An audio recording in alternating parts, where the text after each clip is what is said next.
अनूप कुमार देव जी, सिलचर। राधा वल्लभ श्री हरिवंश। गुरुदेव भगवान, आपके चरणों में कोटि कोटि नमन।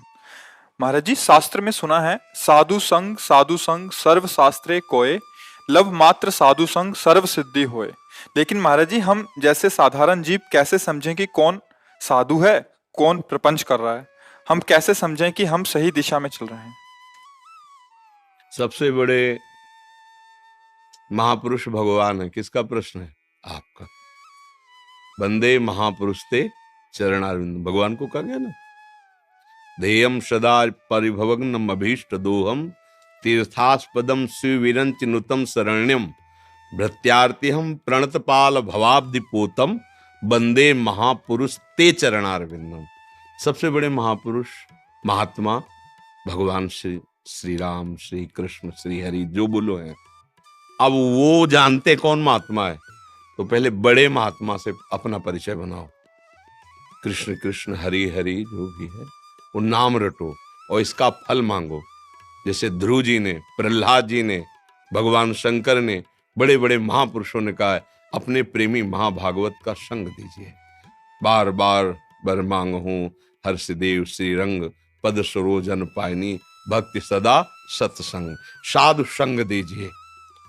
साधु कौन है, श्री भगवान जानते हैं, या भगवान के प्रेमी महापुरुष जन जिसे अपना परिचय दे दें तो जान जाए, अन्यथा नहीं। किसी बाहरी लक्षणों से आंतरिक स्थिति का परिचय प्राप्त नहीं किया जा सकता।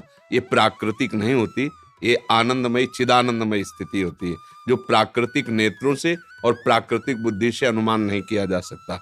फिर भी जैसे एक दीपक घर में जल जाए तो झरोखों से पता चलने लगता है कि अंधकार नष्ट हो गया, दीपक प्रकाशित हो गया है। ऐसे ही कुछ ऐसे लक्षण होते हैं जिनसे पता चल जाता है कि भगवान का प्रकाश इनके हृदय में हो गया है। क्या? उनकी वाणी शास्त्र सम्मत होगी। पहला, उनके आचरण उनकी वाणी से मिलते होंगे। वाणी में कुछ और है, आचरण में कुछ और है, मन में कुछ और है। यह साधु का लक्षण होता है। साधु का लक्षण होता है जो वाणी में वही मन में वही आचरण में। तीसरा, जिनके दर्शन मात्र से ऐसा लगने लगे कि ये मेरे हैं। मैं पहली बार देखा हूं लेकिन लग रहा है मैं बहुत परिचित हूं, क्योंकि जो बहुत परिचित प्रभु है उनके हृदय में प्रकाश, एक अलौकिक आकर्षण, एक अपनापन, एक सहज अपनापन। चौथी बात, उनके समीप बैठने से जलन पैदा हो जाए अपने दोषों की, मैं कितना निकृष्ट हूं, मैं ऐसा गंदा आचरण करता हूं, मैं ऐसा नीच आचरण, मैं इसको त्याग दूंगा। जिनके समीप जाने से गंदे आचरण, गंदी वृत्तियों के त्यागने का उत्साह हो जाए और गंदी वृत्तियां अब सहनशील ना हो, असहनीय हो जाए कि अब मेरे अंदर से दोष हटना चाहिए। जिनके संग से नाम का परिचय मिले, नाम जपने की प्रियता मिले, आचरण पवित्र रहने की प्रियता मिले, हृदय में ऐसा बल प्राप्त हो। बाहरी कुछ लक्षणों ऐसे हैं जिनसे साधु संघ का परिचय जाना जा सकता है, नहीं तो महत् संगस्तु सुदुर्लभ हो। बड़ा दुर्लभ है महापुरुषों का संग प्राप्त होना। अगम्यो अर्थात दुर्गमो, उनका निर्वाह करना बड़ा कठिन है। निर्वाह कर ले गए तो अमोघस्य निश्चित भगवत प्राप्ति हो जाएगी।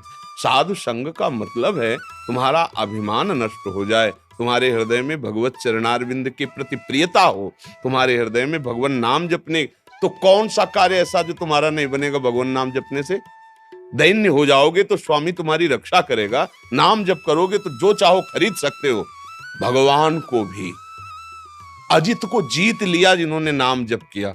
ये बात तो समझनी ही नहीं। अपना फोटो डलवाना, अपना नाम डलवाना, तो क्या तुम संत संग का लाभ प्राप्त कर पाओगे? बाहर जाओगे वही वासना का खेल खेलोगे और ये जरूर कहोगे कि हमने बड़े बड़े संतों का संग किया है।